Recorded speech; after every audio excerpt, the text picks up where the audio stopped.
लोकसभा निवडणुकीची घोषणा झाल्यापासून देशासह महाराष्ट्रातही प्रचाराची धूम आहे। वेगवेगळे पक्ष पूर्ण ताकदीने आपापल्या उमेदवारांचा प्रचार करत आहेत। या प्रचार मोहिमेत कार्यकर्ते देखील मागे नाहीत। घरोघरी जाऊन मतदारांच्या भेटी घेणे, आपल्या नेत्याच्या वेगवेगळ्या गोष्टींचे नियोजन करणे अशी जमेल ती कामे हे कार्यकर्ते करत आहेत। दरम्यान शरद पवार यांच्या अशाच एका खंद्या कार्यकर्त्याची सध्या सगळीकडे चर्चा होत आहे। त्याने शरद पवार यांच्या पक्षाचे चिन्ह सर्व लोकांपर्यंत पोहोचावे यासाठी एक अनोखी शक्कल लढवली आहे। गणेश नवले असे शरद पवार यांच्या या कार्यकर्त्याचे नाव आहे। ते मूळचे बारामतीचे रहिवासी आहेत। बारामती मतदारसंघात शरद पवार यांच्या पक्षाकडून सुप्रिया सुळे निवडणूक लढवणार आहेत, तर महायुतीकडून अजित पवार यांच्या पत्नी सुनेत्रा पवार यांना उमेदवारी दिली जाणार आहे। या जागेवर ननंद विरुद्ध भाऊजय अशी लढत होणार आहे। त्यामुळे या जागेची सध्या सगळीकडे चर्चा असून विजयासाठी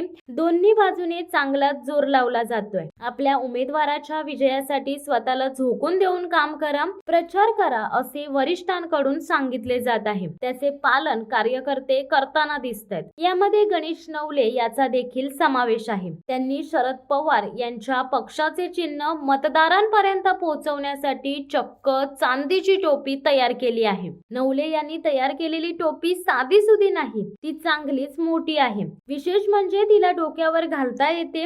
या टोपीच्या एका बाजूला शरद पवार आणि दुसऱ्या बाजूला सुप्रिया सुळे असे लिहिले आहे। शरद पवार यांच्या पक्षाचे तुतारी हे चिन्ह देखील या टोपीवर करण्यात आले आहे। नवले ही टोपी डोक्यावर घालून सुप्रिया सुळेंचा प्रचार करत आहेत। दरम्यान निवडणुका जवळ आल्या की कार्यकर्ता पक्षाचा प्रचार करण्यासाठी वेगवेगळे फंडे वापरतो। गणेश नवले यांनी वापरलेल्या या फंड्याची सध्या संपूर्ण बारामतीत चर्चा होत आहे। या टोपीच्या माध्यमातून गणेश नवले हे शरद पवार यांच्या पक्षाच्या तुतारी या चिन्हाचा प्रचार करीत आहेत।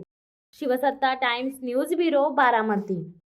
दे धडक बेधडक वृत्त देणाऱ्या आपल्या शिवसत्ता टाइम्स न्यूज चॅनलला लाल बटन दाबून सबस्क्राईब करा आणि बेल आयकॉनला क्लिक करायला विसरू नका।